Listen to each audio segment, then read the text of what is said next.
Oi, gente, eu sou o Pedro Ariel do K2 Play, que ainda está nesse processo de rebranding, mas para não deixar vocês decepcionados, aqui vai mais uma entrevista do quadro My Station e estamos agora em Uberlândia para receber o nosso convidado Hermes Negrão, dono de uma das maiores e melhores produtoras de jingles, vinhetas cantadas e faladas do Brasil, a Audi Studio Productions. Boa tarde, Hermes. Olá, Pedro. Obrigado por você estar aqui. Depois vocês vão fazer um registro lá que tem tapete vermelho para te receber, que é uma honra para a gente receber você aqui na nossa casa. Toda certeza. Primeira pergunta que eu quero passar para você. Como é que você começou? Como é que você começou a ter experiência com o rádio, assim como eu? Como é que você se tornou um apaixonado por rádio desde muitos anos até agora? Tá. Eu tinha uma equipe de som. Há muitos anos atrás, a gente usava um termo chamado brincadeira, que eram festas que se faziam nas casas das pessoas, geralmente no alpendre da varanda, que dava para garagem ou para rua. E eu tinha uma equipe de som, eu e mais dois amigos. A gente mexia com tape deck e com amplificador, com essas caixas para tocar as músicas. Na coleta dessas músicas eu tinha que gravar na rádio, porque ninguém tinha todas as músicas, todos os discos e assim por diante. E nesse trabalho de gravar as músicas para tocar nas festas, eu aprendi a gravar, a cortar, a selecionar uma série de coisas. E aprendi a ouvir rádio. E eu pensei, gente, se é tão bom mexer com música, imagina esse pessoal na rádio então, né? E pedi para visitar uma rádio. E eu fui numa rádio aqui em Uberlândia mesmo, que se chama Difusora.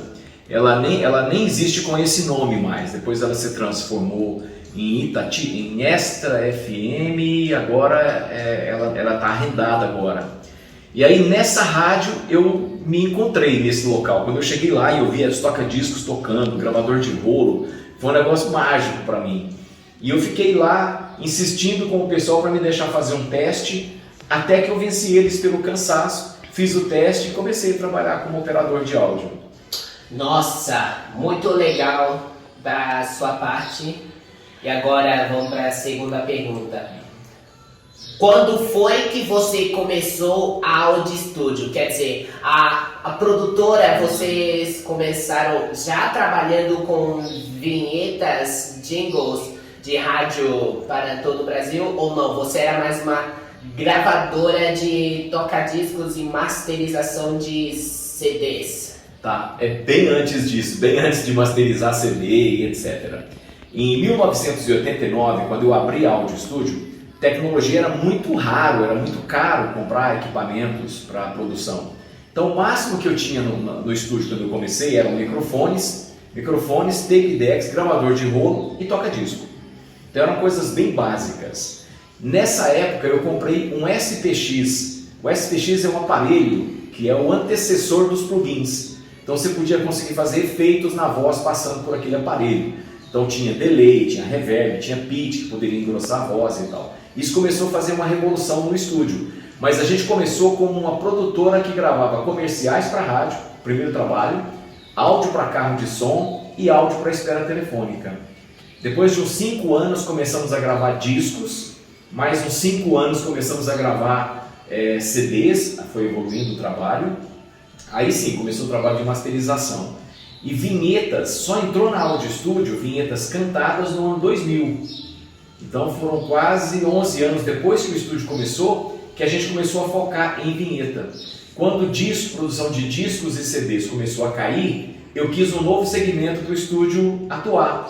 E foi então que a gente focou em vinhetas cantadas, no início dos anos 2000. Nossa, que legal! Eu me lembro quando muitas pessoas saudosistas falavam nos comentários pela internet, dizendo que a vida era mais simples e menos inovador, como se fosse alguma coisa boa e nostálgica para eles. Mas eu estou entre esses dois lados. Eu sou amo do lado da nostalgia, quanto do lado da modernidade. Você não precisa gostar de um e não gostar do outro. cada tempo tem o seu tempo. E meu, ano 2000, justamente o ano do novo milênio. Agora eu tô muito interessado em saber como é que foram as primeiras vinhetas cantadas e faladas, produzidas pela Audio Studio nesse ano. Eu quero saber quais clientes que vocês fizeram as vinhetas, quais foram os primeiros pacotes que você lançou no site. E olha que nem se acessa mais o site antigo da Audio Studio, mesmo tentando com o Wayback Machine, mas eu não consigo porque o Adobe Flash está desabilitado e o Adobe Flash não funciona mais. Então eu quero saber se lá no estúdio tem as vinhetas mais antigas e raras que se pode ter da Audio Studio, gravadas no ano 2000. Aconteceu um problema grave com os nossos backups. A gente perdeu um HD de 1 GB só de backup. Entrou um vírus na nossa rede, a gente trabalhava nessa época com Windows, né? E entrou um vírus pela internet que detonou os nossos HDs. E a gente perdeu grande parte da nossa memória de backup, de vinhetas antigas e tudo. Tem muito pouco as vinhetas antigas. Mas eu me lembro que naquela época, quando a gente começou a trabalhar, alguns dos nossos principais clientes daquela época foi a Rádio Cultura de Uberlândia, a Rádio Tropical de Caldas Novas e a Rádio Zebu FM de Uberaba. Foram as 3 primeiras rádios que a gente conseguiu trabalhar com vinhetas. Mas eu não tenho mais o backup dessas vinhetas, infelizmente. Ah, é uma pena. Mas essa Rádio Cultura de Uberaba, anos depois, ela virou a Cultura HD, que vocês até produziram uma vinheta em Sonovox dizendo Cultura HD. Isso foi lá nos meados, final dos anos 2000. O Sonovox, a gente conseguiu desvendar os segredos do Sonovox em 2006. Então, em 2006 a gente começou a fazer vinhetas com Sonovox, o primeiro estúdio do Brasil com esse efeito. E aí sim, nessa época a Rádio Cultura era Cultura HD, aqui em Uberlândia, e aí a gente fez algumas vinhetas com o Sonovox para eles também. Mas aí nesse momento o estúdio deu uma explosão de alcance a nível nacional, a gente começou a trabalhar para todo o Brasil, tinha até alguns clientes fora do Brasil nessa época. Nossa, que legal! E antes de perguntar mais sobre a descoberta e o princípio do Sonovox, quero me contar um pouco como é que você apaixonou pelas produções de vinhetas cantadas, faladas, feitas por produtoras fora do Brasil. Como é que você começou a inspiração e apaixonar por produtoras internacionais como eu, que eu sou fã da Real World e ainda por cima curto a Pure Jingles e a Jam Creative? Foi assim, tinha algum estúdio tinha vários estúdios no Brasil que eram muito bons, que a gente ouvia eles para tentar fazer algo naquela qualidade. E tinha a Jam Creatives, que nessa época era a produtora que mandava no mundo, e principalmente no Brasil. A Jovem Pan comprava as vinhetas da Jam nessa época. E aquilo ficou na nossa cabeça, quem é e de onde como é que chama essa empresa. E por incrível que pareça, se a gente procurar Jam Creatives, dificilmente você vai encontrar, porque o site da Jam nos Estados Unidos é jingles.com. Então a gente demorou para conseguir chegar até eles, para descobrir quem era a Jam. Então a Jam é a nossa primeira referência internacional. Lógico que depois a Real World veio, desbancou a Jam, e hoje é a primeira em tecnologia de produção. A Pure Jingles na Europa também é uma excepcional. Tem outras também muito boas a nível mundiais, mas a principal que chamou a atenção da gente para vinhetas cantadas com o coralzão, sem dúvida, foi a Jam. A Jam, a TM Studios, depois a Real World, depois a Pure Jingles, Top Format e por aí foi. Verdade. Eu também conheço outros além desses. Tem a Wise Buddha Bandstyle, a Brandy, a Pores Impact Creative. Se você checar cada uma dessas produtoras, você vai entender como cada pacote foi feito, para que cliente eles produziram essas vinhetas, que ano que eles produziram o pacote, só ouvindo pelos instrumentais e pela qualidade das gravações.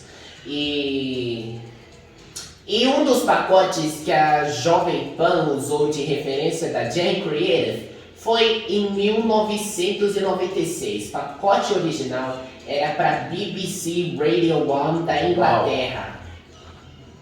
E aí o que a Jam queria fazer? Adaptar, recantar o pacote e mandar lá pro estúdio de produção deles, lá na Avenida Paulista, onde sediava a Jovem Pan. Sim, eu não conheço essa história, mas eu acredito que tenha sido dessa forma, com certeza. Eles faziam toda a produção fora do Brasil e depois mandavam as vinhetas prontas para cá. Você que disse que as produtoras internacionais mandavam bem mais nessa época do que as produtoras brasileiras, eu acho que poucas produtoras brasileiras, mesmo nos anos 80 e nos anos 90, já haviam se surgindo, mas eram muito poucos. Agora tem muito mais. E alguns desses que eu conheço, que eu acho que, se eu não me engano, surgiram nessa época, foi a Viva Vox, foi a Dario, a Opus, a RF, que depois se tornou a agência RF Media, que era naqueles tempos. Também tem a Ouse Media, esse mais recente, que é o estúdio RDS. E a Audi Studio começou com esse trabalho em 2000, certo? Então essas eram poucas das produtoras brasileiras que tinham nos anos 80 e nos anos 90. Quais mais que você lembra? O Roupa Nova também fazia parte também, eles que fizeram as poucas vinhetas que passaram na programação da Transamérica. Quais mais produtoras brasileiras tinham nessa época? Pelo que eu sei, eram poucas. Além do Roupa Nova, que fez as vinhetas da Transamérica, fez as vinhetas da Jovem Pan, o próprio Guilherme Arantes tem uma vinheta maravilhosa dele, na voz dele para a Jovem Pan, e uma empresa de São Paulo que se chama Nosso Estúdio, foi uma das revolucionárias de produções quando a Transamérica explodiu em rede no Brasil todo. Então aquelas vinhetas que tem efeito de porta batendo, efeito de motosserra junto com vinheta, foi uma empresa que se chama Nosso Estúdio. O Dudu Souza foi quem criou essas vinhetas. E um pouco antes disso, as principais referências de vinhetas cantadas no Brasil foram a Pro Sound, que é antes um pouquinho, que não existe mais hoje com esse nome, e depois a Opus. Então foram as duas primeiras grandes produtoras a nível Brasil. E de vinhetas faladas e poucas vinhetas cantadas, existiu também a Overnight, o estúdio da Overnight, que pertencia ao Emílio Surita, da Jovem Pan, que até hoje está na Jovem Pan.